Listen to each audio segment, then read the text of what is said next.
అసెంబ్లీలో నేను కూర్చుంటే అప్పటికి కానీ కనీసం ఒక్క నియోజకవర్గానికి కూడా ఏ నియోజకవర్గం ఉన్నాయి వీళ్ళు అన్ని డిపార్ట్మెంట్స్ తో వర్క్ చేయాల్సిందే కదా ఒక నియోజకవర్గం.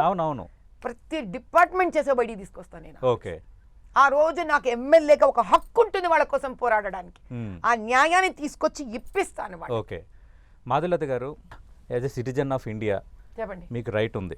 ఎమ్మెల్యేగా పోటీ చేయొచ్చు, ఎంపీగా పోటీ చేయొచ్చు, ఎక్కడైనా మీరు పోటీ చేయొచ్చు.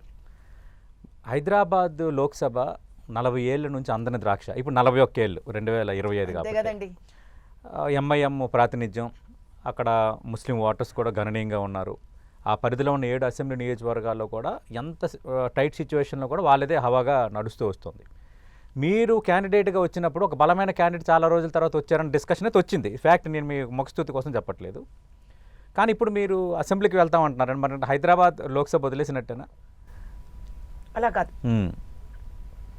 ఈరోజు నేను హైదరాబాద్ లోక్సభ నుంచి నిలబడినా కూడా మల్కాజిగిరి మత్స్యబొల్లారా నుంచి నా దగ్గర ఒక సమస్య వచ్చింది. అంటే ఈటలన్న గారు పనిచేస్తున్నారు, మళ్ళీ దాని మీద ఇంకో ప్రశ్న వేయకండి, మరి ఆయన పని చేయట్లేదా? ఇది సమిష్టిగా పని, నలుగురం కలిసి చేస్తుంటాం. ఇప్పుడు అట్లాంటి ఈటల గారికి ఎన్నో సమస్యలు మా హైదరాబాద్ కాన్స్టిట్యుయెన్సీ నుంచి కూడా వెళ్తుంటాయి. మొన్న గుల్జార్ హౌస్ లో కాలిపోతే అటు మా కొండ విశ్వేశ్వరరెడ్డి గారు వచ్చారు, ఈటల గారు వచ్చారు.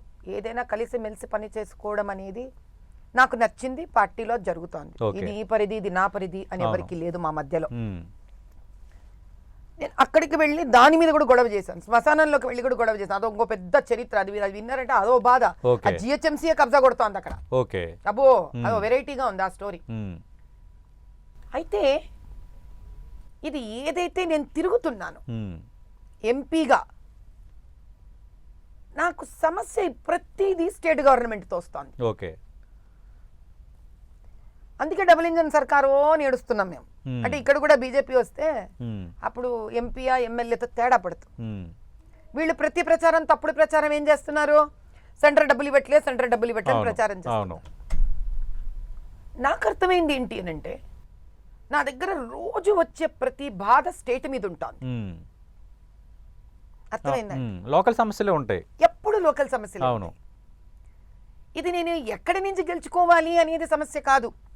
కానీ ఎవరన్నా ఒక అసెంబ్లీలో కూర్చొని దీన్ని కనుక కెరీర్ ఉంటే ఉంది, పోతే పోయింది, మనం బతుకుంటే బతుకున్నా, చేస్తే తెచ్చాం అనుకోని ఒక్కళ్ళన్నా అలా వెళ్ళి ఏ ఒక్క నియోజకవర్గానికన్నా వాయిస్ రేజ్ చేయగలితే అది ఒక ఎంపీ కాన్స్టిట్యుయెన్సీ అని ఉండదు, మీకు తెలంగాణ మొత్తం వాయిస్ రేజ్ అవుతుంది మీకు.